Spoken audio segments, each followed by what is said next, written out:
실제 판례의 사실관계를 재구성한 겁니다.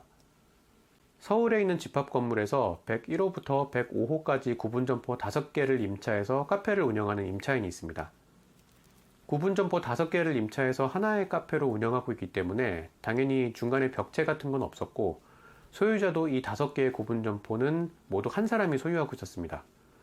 이렇게 구분점포 5개를 소유한 소유자가 임차인한테 5개를 임차하는 거니까 거기에 맞게 계약서도 5개를 써야 한다고 했고, 그래서 임차인은 같은 날 5개의 임대차 계약서를 작성했고, 구분점포의 면적이 동일해서 5개의 임대차 계약서가 보증금 5천만 원에 월세 200만 원으로 모두 동일했습니다. 그런데 얼마 있다가 구분점포 5개 중에 105호가 소유자의 채무 때문에 경매에 넘어가게 됐습니다. 당연히 임차인은 5개의 임대차 계약서 중에서 105호 임대차 계약서에 따라서 105호 환산보증금이 월세 200만 원에 100을 곱해서 2억 원에 보증금 5천만 원을 합해서 2억 5천만 원으로 보고 경매에서 배당 요구를 했습니다.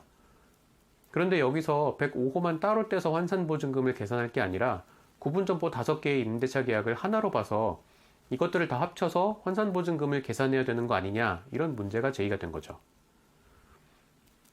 105호만 보면 환산보증금이 2억 5천만 원으로 서울특별시 환산보증금 9억 원 범위 내에 있지만, 구분점포 5개를 합치게 되면 월세 1천만 원에 100을 곱해서 10억 원, 거기에 보증금 2억 5천만 원을 합해서 환산보증금이 12억 5천만 원이 돼서 환산보증금을 초과하게 되는 거죠. 상가임대차법 제14조에서는 소액임차인이 경매에서 보증금 중에 일정액을 최우선 변제를 받을 수 있는 최우선 변제권을 규정하고 있는데, 환산보증금을 초과하면 상가임대차법이 적용이 안 돼서 소액임차인으로서 최우선 변제권을 갖지 못하고, 환산보증금을 초과하지 않으면 최우선 변제권을 갖게 되는 상황이었기 때문에 환산보증금을 105호 하나만 가지고 계산할 거냐, 아니면 5개 구분점포를 합쳐서 계산할 거냐가 중요했던 것이었습니다.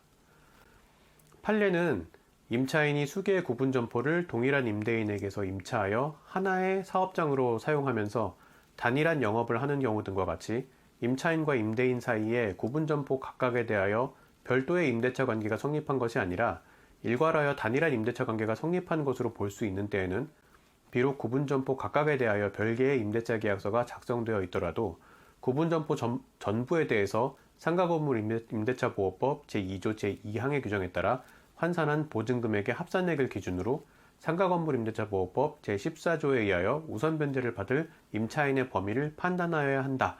이렇게 판단해서 하나의 사업장으로 사용하면서 단일한 영업을 하는지 여부를 중요하게 봤습니다. 그래서 5개 구분점포 각각에 관해서 별개의 임대차 계약서를 작성했다고 하더라도 5개 구분점포 각각에 관해서 별도의 임대차 관계가 성립한 것이 아니라 일괄해서 단일한 임대차 관계가 성립한 것으로 보고, 5개 구분점포 전부에 관해서 환산보증금의 합산액이 시행령에서 정한 환산보증금액을 초과하기 때문에 그중 한 개의 구분점포인 105호에 관해서도 우선 변제를 받을 임차인에 해당하지 않는다고 판단을 했습니다. 이 판례의 사안처럼 하나의 단일한 영업을 하기 위해서 여러 개의 구분점포를 임차하면서 임대차 계약서를 여러 개 쓰는 경우가 있는데, 이런 경우에 환산보증금은 합산액으로 계산하게 될 가능성이 많습니다. 따라서 내가 이런 경우에 해당하지 않는지 따져보실 필요가 있겠습니다. 그리고 우리 판례는 환산보증금을 계산할 때 만약에 임대차 계약서에서 부가세 별도라고 약정을 했다면 이 경우에는 부가세를 뺀 월세에 100을 곱해서 환산보증금을 산정하도록 하고 있으니까 이런 부분도 참고하시면 좋겠습니다.